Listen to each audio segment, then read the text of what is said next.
SCP-307 Carnivorous Ivy. Object Class Keter. Special Containment Procedures. SCP-307 is to be kept within a 0.5 meter square stainless steel planter with a hydroponic growth chamber equipped with remotely operated light and sprinkler. The sides of the planter are to be equipped with retractable circular blades, the controls to which must be located outside the containment cell and manned at all times. The hydroponic chamber is to be kept within a 5 meter by 5 meter by 3 meter room with stainless steel walls, floor, and ceiling. There are to be no windows in the room. All light will come from the hydroponic grow light, and any observation of SCP-307 is to be done over a security camera. The temperature of the room is to be kept at 15 degrees Celsius to discourage seed production. If entry to SCP-307's room is necessary, it is to be done by remotely operated robots. Absolutely no living humans are to enter SCP-307's containment cell. Following Incident 307, see Addendum 2. If any specimens of SCP-307 are discovered outside the containment cell, they are to be burned immediately until only ashes remain. Any personnel who touches SCP-307 must also be burned. Description: SCP-307 is a creeping vine similar in appearance to the common English ivy, Hedera helix, save for the presence of greenish thorns on the stems and the tendency of the leaves to exhibit a purple hue. The vine puts down roots approximately every 30.5 centimeters, 12 inches. The roots can penetrate any porous material, but not metal. Any part of the plant not connected to a root system is to be considered dead and safe to examine up close. SCP-307 appears to be carnivorous and seems to exhibit some degree of intelligence. See Document 307-A. When in the presence of a warm-blooded animal, hereafter referred to as the victim, it grows at a startlingly rapid rate in the direction of the animal, often growing 3 vines at a time in what appears to be a flanking maneuver. Upon contact, SCP-307 appears to paralyze the victim and then liquefy and drain all internal organs, musculature, and blood.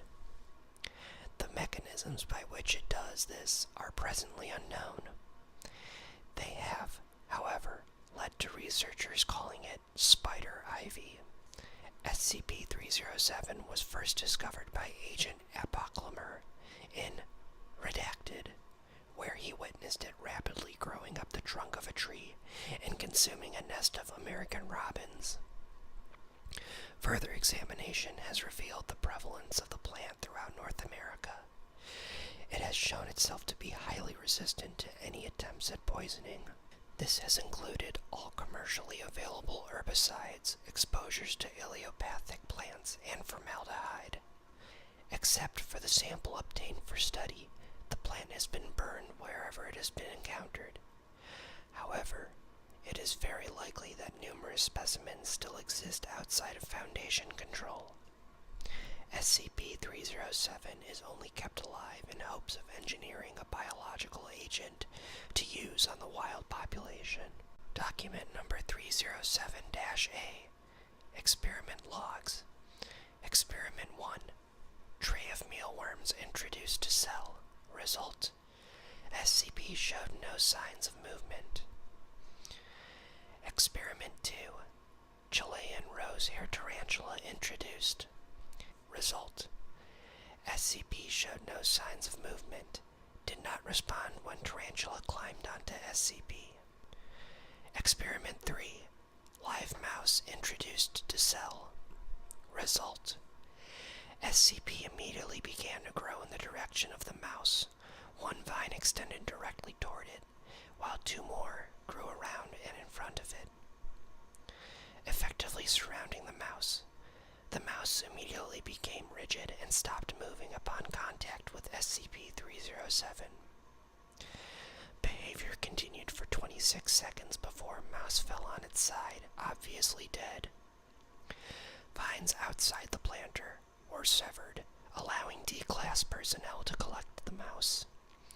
Upon retrieval, mouse was noted to appear to be lacking any anatomic structure besides skin and bones.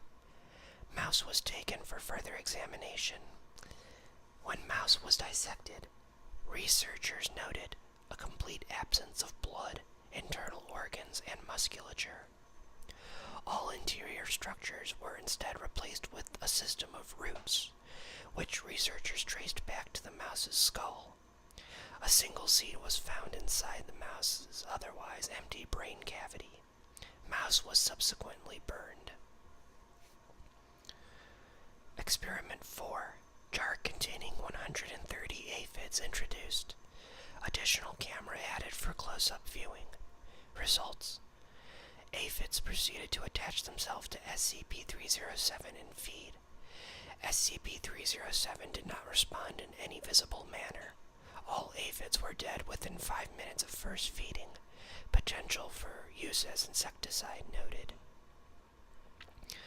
Addendum 1. Notes of interests taken by Agent Apoclimer during observations of SCP-307. The energy necessary to facilitate such a rapid growth rate would be astronomical, yet SCP-307 seems to be able to pursue prey, regardless of available light or time since it last fed. The behavior exhibited by SCP-307 during Incident 307 would suggest the presence of some kind of botanical muscle. Examination of severed vines has revealed no structure that could conceivably serve this purpose. Addendum 2. In light of Incident 307, SCP-307 has been upgraded to Keter class. Appropriate adjustments to containment protocol have been made. See Incident Report 307 for more details.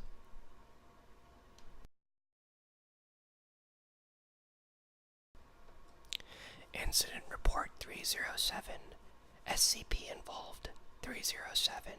Date redacted. Location Bioresearch Area.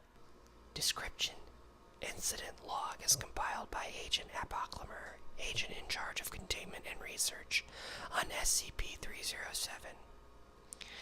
The following is a description of security camera footage from SCP-307's containment cell on the morning of. Redacted. 8:01 a.m. Close-up observation camera in SCP-307's hydroponic chamber goes offline. 8:12 a.m. Personnel D-104 and D-127 enter SCP-307's containment cell to repair the camera. 8:13 a.m. D-104 begins transfer of SCP-307 to secure lockbox as per protocol. 8:42 a.m. D-104 places SCP-307 in secure lockbox. 8:44 a.m. D-104 freezes in place. 8:47 a.m. D-127 is heard to inquire as to D-104's well-being. 8:50 a.m. D-127 begins fumbling with his flamethrower, seemingly in a state of panic. 8:51 a.m. A vine from SCP-307, Vine A, is seen to grow in D-127's direction. 8:55 a.m. Personnel redacted activates security saws in SCP-307's planter. Vine appears unaffected. 8:14 a.m. The gas line of D-127's flamethrower is severed by one of SCP-307's thorns. 8:02 a.m. D-127 flees the room in panic. SCP-307 does not attempt to pursue. 8:15 a.m. D-104 falls over, limp, presumed dead at this point. A second vine, Vine B, is visible hanging over the edge of the lockbox. 8:14:21 a.m. Vines begin to grow in the direction of the door to the holding cell. 8:14:24 a.m. Emergency saws are again activated. Vine B is severed. Vine A is not. 8:14:30 a.m. Vine A begins growing in direction of security camera 1. 8:14:51 a.m. Security camera 1 goes offline. Security camera 2 remains online. 8:15:33 a.m. 3D class personnel enter containment cell. 8:15:36 a.m. Vine A assumes position similar to defensive posture of a cobra. 8:15:41 a.m. Unidentified D-class personnel sets fire to Vine A. 8:15:43 a.m. Emergency saws are activated again. Vine A is severed. 8:15:46 a.m. Same D-class personnel manages to close lockbox. Other two remove D-104's body. 8:30:02 a.m. Autopsy begins on D-104. Autopsy results revealed Vine B had entered a small hole next to the faceplate on Personnel D-104's insulating bodysuit. Personnel's body was found to be in a state similar to that of the mouse described in Document 307-A. No internal structure aside from skeleton could be found, replaced by an elaborate network of roots all connected to a seed located in D-104's skull. A pair of shoots had begun to sprout in the direction of the eye sockets. D-104 was summarily incinerated.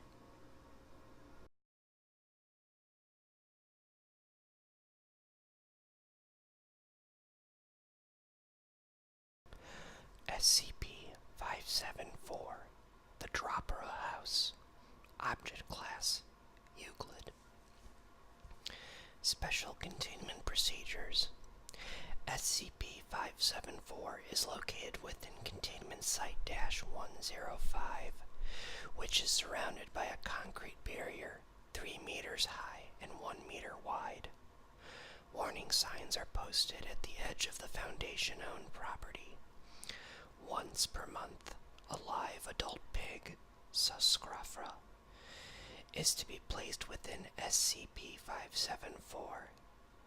Any additional buildings not being cultivated for study are to be demolished by Mobile Task Force Psi-7 Home Improvement as soon as it becomes feasible. The interior of SCP-574 is monitored by both cameras and high-definition microphones. Any anomalies in SCP-574's interior are to be reported immediately. Description: SCP-574 is a former factory in redacted United States. The exterior appearance of SCP-574 is metamorphic, with over 328 distinct appearances on record. The interior contains 3 floors, with industrial equipment in varying states of decay. When a subject approaches within 40 meters of SCP-574, it will manifest a campfire near one of its upper windows. If the subject does not continue to approach it, several more campfires will appear, with human silhouettes being visible in the windows. If the subject does not enter SCP-574, it will create several signs of human habitation. SCP-574 has been known to commonly manifest broken beer bottles, sleeping bags, clothing, and empty food cans, as well as concentrated deposits of ammonia, urea, and other compounds commonly found in urine. As the subject continues to occupy SCP-574, the floor beneath them may suddenly collapse, causing them to fall into the basement. Upon impact, the basement floor will take on the properties of wet cement and forcibly drag the subject underneath before hardening.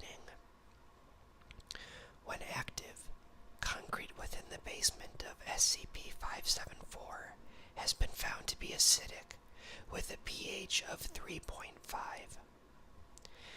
If SCP-574 consumes more than 3 subjects in 1 month, additional facilities will begin constructing themselves around it.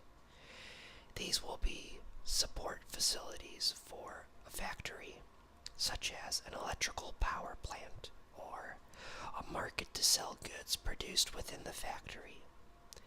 If allowed to build completely, these structures will become derelict and begin sharing SCP-574's properties. When it was initially contained, SCP-574 was surrounded by 2 power plants, a marketplace, and the remains of a harbor. If SCP-574 is denied food, these structures will begin manifesting more enticing items, such as silhouettes of women undressing, the cries of distressed animals, and the odors of food and cannabis. SCP-574 was initially discovered on September 18, 1995, when a homeless man called paramedics to it. Upon arrival, the subject claimed he had taken up residence within SCP-574 and had witnessed the deaths of other subjects due to SCP-574's effect. After several paramedics were killed, reports of the anomaly reached Foundation agents embedded in the American military. Containment was successfully enacted by members of MDF-7, Home Improvement.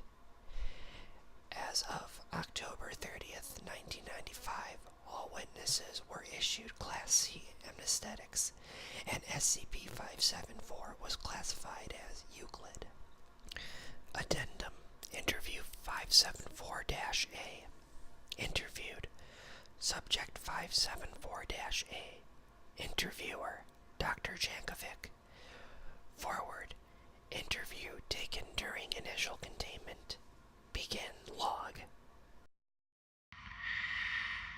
So, please tell us how you came to find the structure. You mean the factory, right? I mean, it was someplace we all knew about. Good night's sleep, warm, usually kinda dry. It was a well-known squatter camp? Well, not a camp, you see. Nobody wanted to live there. There was noises, sometimes at night. Spooked the hell out of me when I got there a couple of times. Why did you go on the 18th? Ah, shit. Now I gotta think about this. Shit. Probably Frank or his little posse told me he was gonna be staying up there tonight to talk about something. And you went? They said they had baked beans, so shit, yeah, I went. What happened when you arrived? Well, nothing much at first. I bummed around. On the first floor. Heard a lot of people on the next one up. But I didn't really want to bother with those guys more than I needed to. Please get to the point if you can. Right, sorry, tend to ramble about stuff. Anyways, so I'm bumming around on the first floor and Frank's crew comes down. Frank starts preaching to the dozen or so guys there, talking about a place where we'd never need to worry about cops or gangs or nothing. We asked where it was, and he said we was in it. What was the general reaction? Confusion, 'cause that shit didn't make sense. He goes on about there being lots of new buildings around here and how they was gonna even make more for us. Then he started asking for volunteers. Please continue. Sorry, so he takes the volunteers and sticks them under this big rusty-ass pipe. Next thing you know, they got swallowed up by the rust and the gunk. on the floor. We could hear them screaming and breaking. It was like a speaker outside a store. It was horrible. I'm sorry. Did it go on for long? Yeah, Frank tried to tell us to chill out, but we didn't have to die and we could live for free, but he got shouted down. And then a few people got rough. Then the floor started to rumble. People were falling left and right. God, they was killing each other, even down there. I saw it. They choked each other before being just drowned in that cement. Frank was hollering his lungs off till the cement set. Fuck, I just wanted beans, you know? I didn't need that shit. So that was when you left and contacted the authorities. Went to the corner store. Yeah, are we done? Please. Okay. SCP-307, Mr. Forgetful, Object Class Euclid. Special Containment Procedures. SCP-309 is to be contained in a standard humanoid containment cell. No writing materials are to be allowed inside the cell. A short summary of SCP-309's current situation is to be pasted on the wall beside the bed. Extras are to be provided if the previous summary is removed by SCP-309. SCP-309 is to be fed 3 times daily with any peanut-free meal. If SCP-309 is seen attempting to write or draw, he is to be incapacitated through non-lethal means. Currently, experimentation with SCP-309's effects has been discontinued due to risk of containment breach. Research may be conducted if the current site director's approval is given. As of current regulations on Misters, SCP-309 is to be contained in Hall Black of Site Black. Description: SCP-309 appears to be a young adult Caucasian male suffering from permanent anterograde amnesia. SCP-309 seems to be aware of his condition but cannot recall experiences past this, aside from memories gained due to SCP-309's effects. SCP-309's anomalous effects become apparent when it writes down any of the experiences still in its working memory. When described through writing, experiences immediately enter 309's long-term memory. However, the experience disappears from the memory of all other persons involved. SCP-309 is allergic to peanuts and will go into anaphylactic shock following the ingestion of any peanut products. SCP-309 was discovered at entrance expunged of Site Black. Addendum 909-1. The words Mr. Forgetful from Misters All Rights Reserved by Dr. Wondertainment are tattooed upon SCP-309's right calf. Upon discovery, SCP-309 had been wearing a 3-piece suit with the brand name Doctor's Orders sewn into the tag. Foundation personnel have yet to find a clothing company operating under this name. Addendum 909-2. Further examination of SCP-309's clothing revealed a list of other possible instances of anomalous humanoids similar to SCP-309. See document 909-A inside the left pants pocket. Addendum 909-3. Interview log. Interviewed SCP-309. Interviewer Dr. Redacted. Forward. SCP-309 was put into initial observation for 7 hours, during which the subject's anterograde amnesia in relation to SCP-905 were discovered. SCP-909 was then taken in for an interview. Begin log.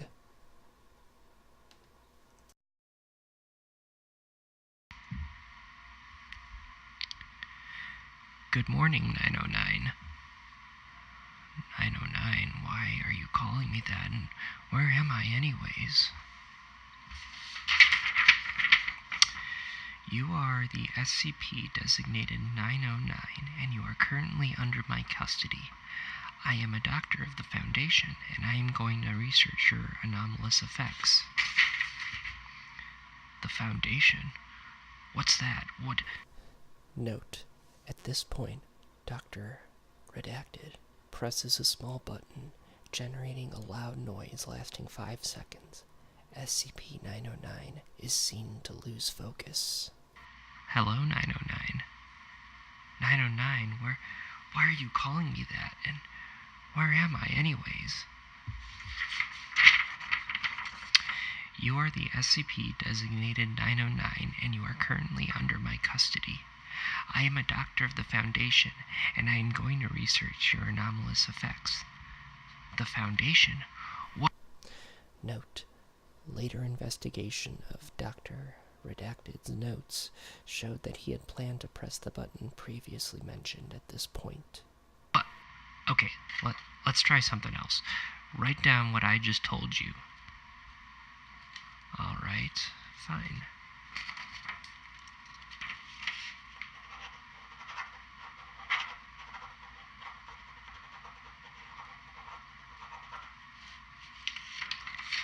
Hey, who are you? I'm the, SCP under your custody. Don't you remember? Huh? Don't you remember? No. Where am I? What is this place?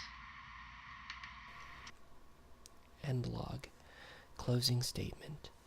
Dr. Redacted and SCP-909 were removed from the room amid confusion from all personnel involved in the incident.